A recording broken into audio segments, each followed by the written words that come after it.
some people like to ask me, what's going on when it comes to Hedera? Well, I think there's actually maybe a good thing going on when it comes to it because not too long ago, Hedera Foundation, they made a post on X and it said that Hedera Council member Australia Payments Plus selected to participate in the Reserve Bank of Australia's tokenization pilot. Now, I think this right here is very cool and very interesting as well because if we take a look at the Hedera Governing Council, I mean, there's many, giants out there, I would say, within that, right? Like, for instance, we take a look at LG, we take a look at Ubisoft, we take a look at Mondelez.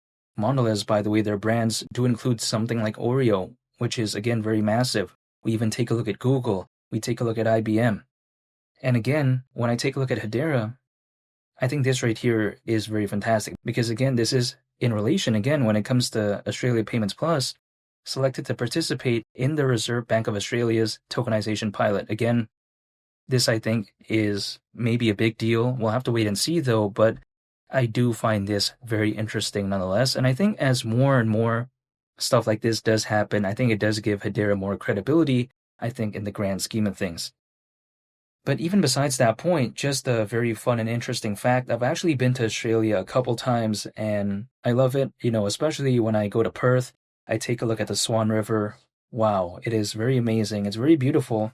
And I also love Sydney. I like Melbourne as well. But again, I really enjoyed visiting Perth. I really like the Swan River. But even besides that point, when I take a look at Hedera, I just don't see why some people out there might say that, oh, the adoption is going to be bad moving forward. Well, again, I do not know the future, so who knows? But arguably, I would say that I don't see why it would be that bad because as of right now, traditional blockchain technology, I think could be arguably said that it's been working, right? I mean, there's many projects out there adopting that. It has pretty good adoption, generally speaking.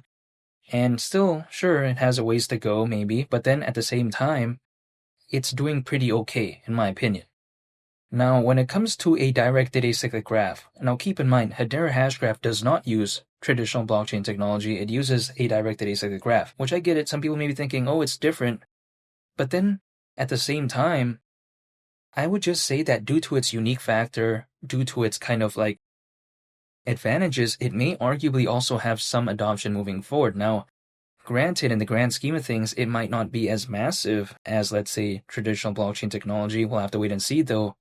But I think it does offer certain advantages. Like, for instance, if we take a look at, a directed acyclic graph, we take a look at its scalability, we take a look at its data storage, we take a look at also its energy consumption. Those aspects, when it comes to it, is typically very kind of, I would say, highly regarded, right?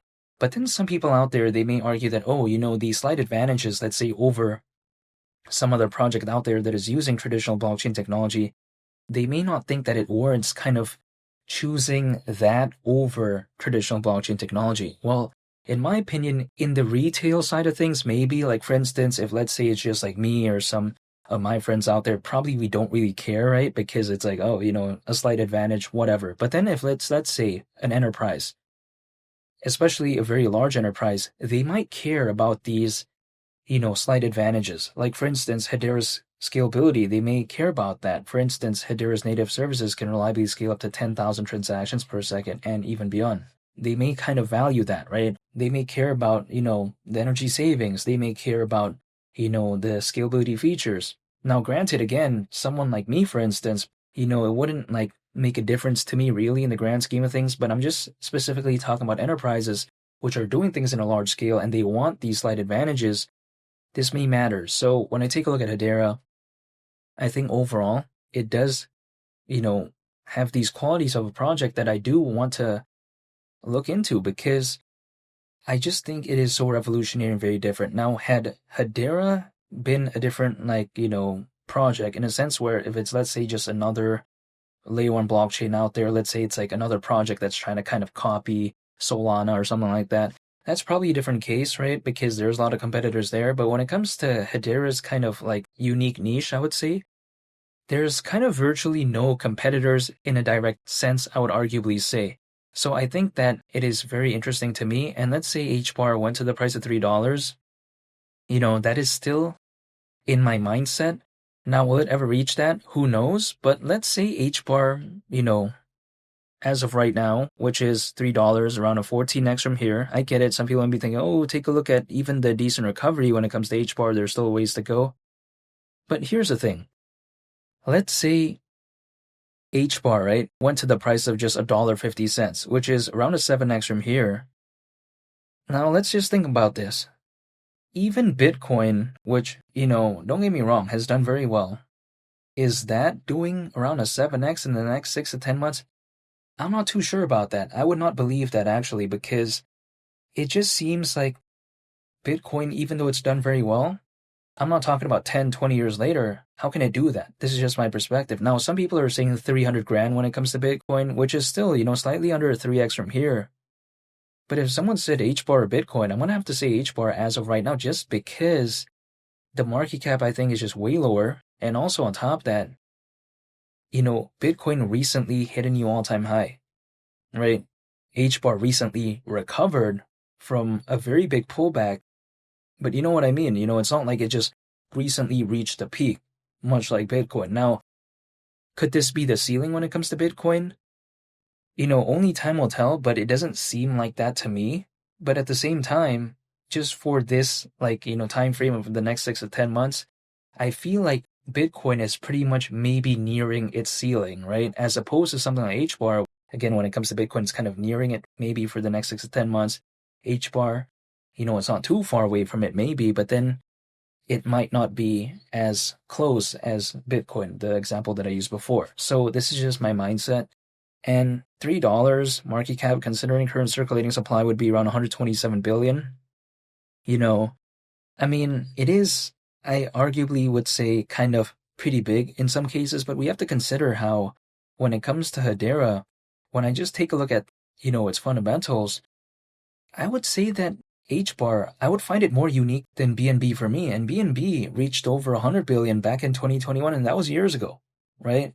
And take a look at, if let's say the Bitcoin dominance were to drop, and we do see a fully fledged type of hypothetical coin season, especially right now with over 600 million crypto owners, I would arguably say that it could maybe look better than back in 2021 when it comes to altcoins. I get it, there's more competition as of right now, but again, when it comes to Hedera, what really can directly compete with it? I would say in the direct sense, in terms of fundamentals, I can't find any actually. Now, in terms of a selection, like maybe if someone wants to believe in Solana or HBAR or BNB or HBAR, again, yeah, there's more competitors there. But then at the same time, like a lot of these emerging projects are typically these meme coins that I don't think could really have this sort of impact that, something like a Solana or like a BNB or like a Sui would have. So then, yeah, sure, there's more projects now, but it doesn't mean that there's that many viable, good competitors, or should I say, a significant increase in that, when compared to back in 2021. I get it, there's more competitors, but then there isn't like too many more good ones, if that makes sense, that are actually viable in my opinion. So when it comes to HBAR $3, that wouldn't surprise me, but only time will tell. In the meantime, I'm going to stay patient, hold, and I just wait. In the event where maybe HBAR does have a good recovery, I want to be prepared by just waiting, and that's pretty much it. And feel free to subscribe if you enjoyed this video. I'd greatly appreciate it. It's Willie the Captain, and I'll catch you all in the next one. I'm out. Peace. Bye.